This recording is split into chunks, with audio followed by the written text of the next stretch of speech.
Le deuxième type de données.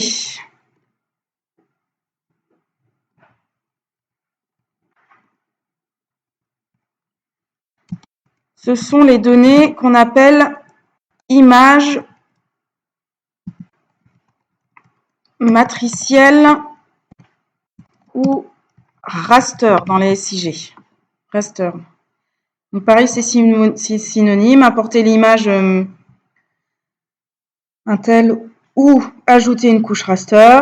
Donc, dès qu'on parle de raster, on est sur de l'image.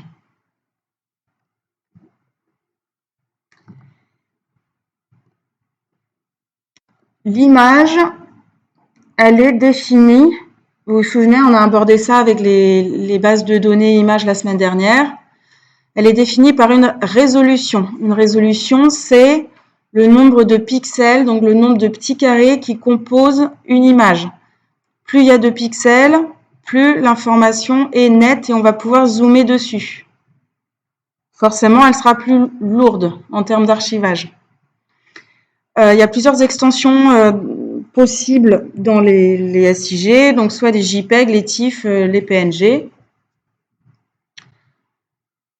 Peu importe. Alors, pour la qualité de l'image, alors si vous avez, si c'est des photos que vous utilisez avec un appareil photo, il vaut mieux du TIFF. Ça conserve plus justement de paramètres et on peut notamment reprendre des photos dans Photoshop. Le JPEG, c'est le format le plus compressé. Vaut mieux du TIFF. Mais la donnée sera plus lourde.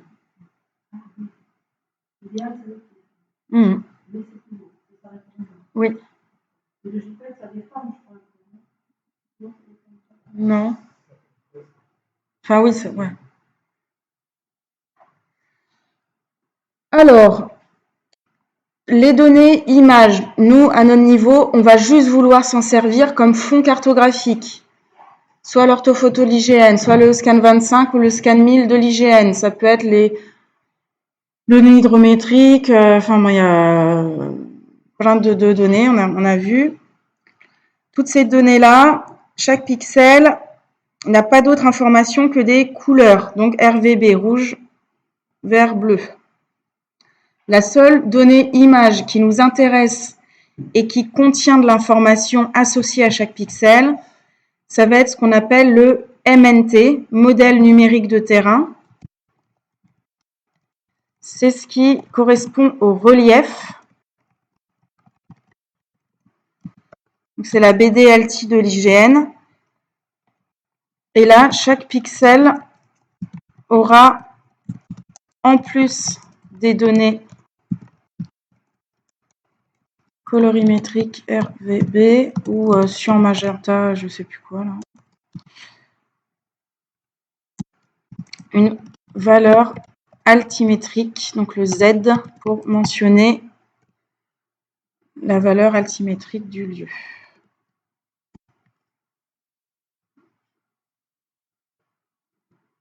Je vous enverrai ça.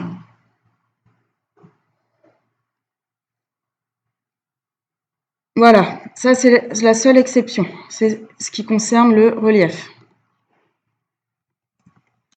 Toutes les autres, c'est que de l'information colorimétrique. Dans QGIS, pour importer une donnée image, on va dans le menu couche, ajouter une couche, couche, raster.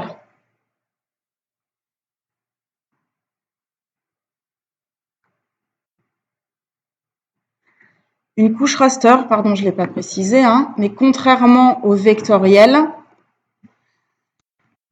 elle n'a pas de table attributaire. Hein. On ne renseigne pas les pixels. Pixels, c'est que de l'image. Il n'y a pas d'information associée.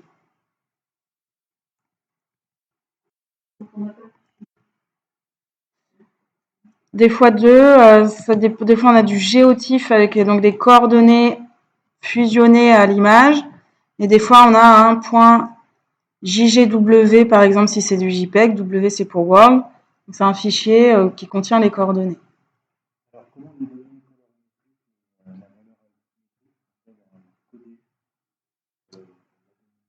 Alors, on va voir ça ensemble. Alors, s'il n'y a pas d'octave, c'est intrinsèque à l'image. Donc, on va aller chercher ensemble. Donc, couche, ajouter une couche raster, les 3 petits points, là, parcourir. On va dans le dossier BV6 débutant. Vous allez dans Data, Data Fond Carto et Raster SRTM. C'est pour Shuttle Radar Transmission Mission. Ça a été financé par la NASA et je ne sais plus qui, l'IGN peut-être. Donc, c'est le relief de la France. Donc, on ouvre SRTM. Vous voyez, il a d'autres fichiers. Vous cliquez sur l'extension image. Et pareil, il va faire le lien avec les autres. Donc là, on clique sur le point TIFF, SRTM France.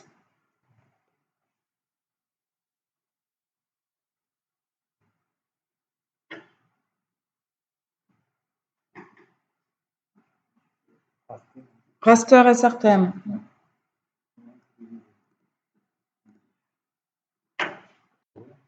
Ouvrir, ajouter, fermer. Quand on ajoute une couche, elle se met au-dessus, dans le panneau des couches, de la couche sur laquelle on avait cliqué en dernier. Là, comme c'est du raster, donc on ne va pas pouvoir modifier l'apparence de la couche, c'est un fond, on le met tout en dernier pour ne pas masquer nos limites de commune ni de département. Donc vous voyez au niveau des icônes, on voit, donc oui je ne vous ai pas dit couche ajoutée, une couche raster, c'est l'icône ici, les petits pixels, le lustre cru, c'est les pixels de l'image qu'on retrouve au niveau de l'interface du panneau de couche sur notre donnée image.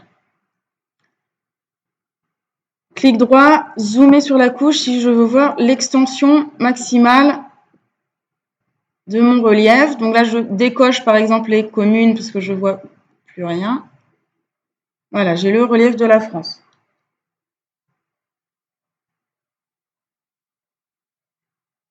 Donc pour répondre à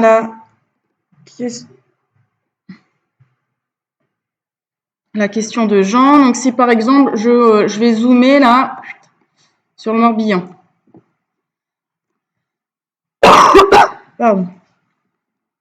Donc vous voyez au niveau de la légende à gauche, ça c'est le relief, les valeurs altimétriques. Si je veux connaître les valeurs altimétriques en un lieu,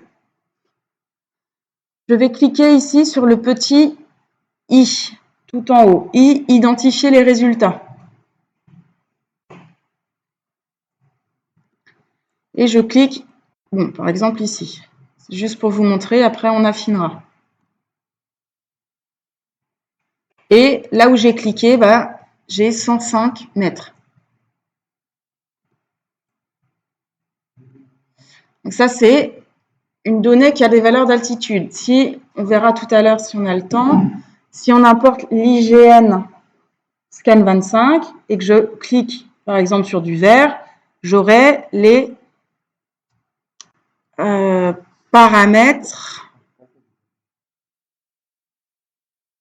RVB du lieu. Alors, qu'est-ce qu'il y a?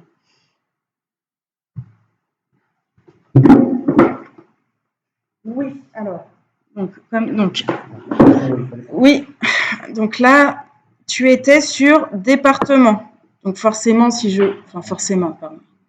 dans la poursuite, la logique de ce petit outil, si je vous montre, si je suis sur un shape et que je clique sur un polygone, il se met en surbrillance et il me donne les informations attributaires du polygone.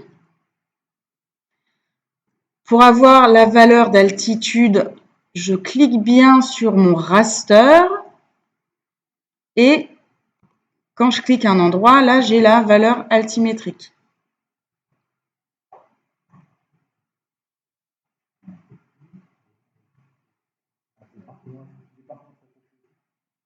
Peu importe, mais si tu veux la valeur altimétrique en un lieu, il faut bien cliquer à gauche sur ton raster. SRTM. Non.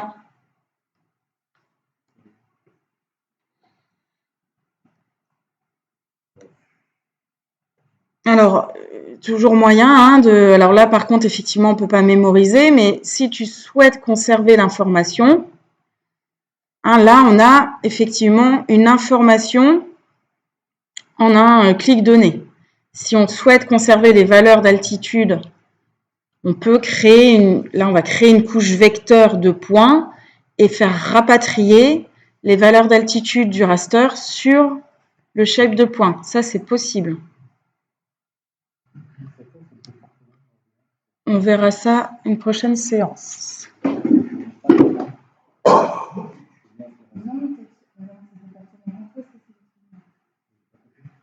Alors, tu vas coucher.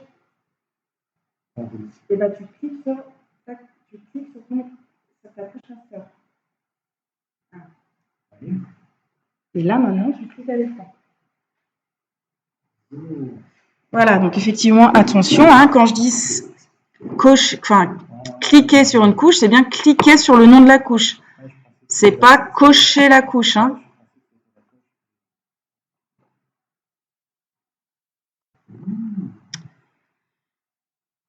Si on veut pousser la réflexion un peu plus loin, j'aimerais bien que vous me donniez l'altitude au centre de l'Orient. Comment on va faire? On affiche les communes. Hervé, oui? Non, t'as rien dit? Qui a parlé? Pardon? Très bien, Claudine. Hein, on part du principe qu'on ne sait pas où est l'Orient. On va dans la table d'attributs, du shape commune, ensuite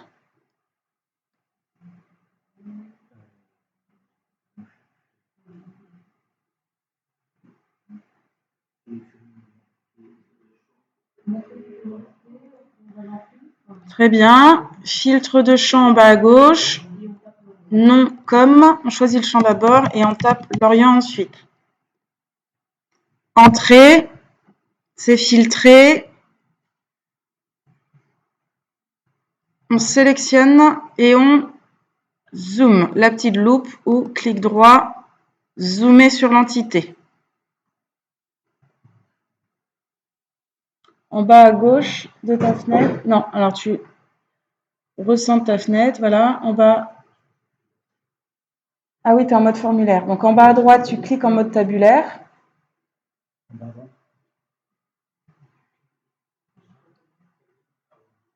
Et en bas à gauche, tu vas dans le filtre de champ.